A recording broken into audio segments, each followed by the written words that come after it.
அங்கு கற்பகம் என்னும் கடவுளின் மெய்யில்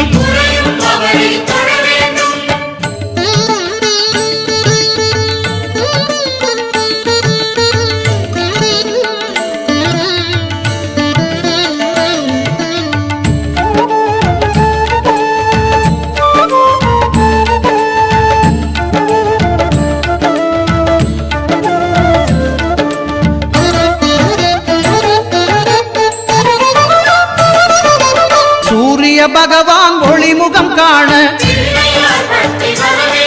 அங்கு கற்பக தருவின் நெற்றியில் மலரும் சூரிய பகவான் ஒளிமுகம் காண அங்கு கற்பக தருவின் நெற்றியில் மலரும்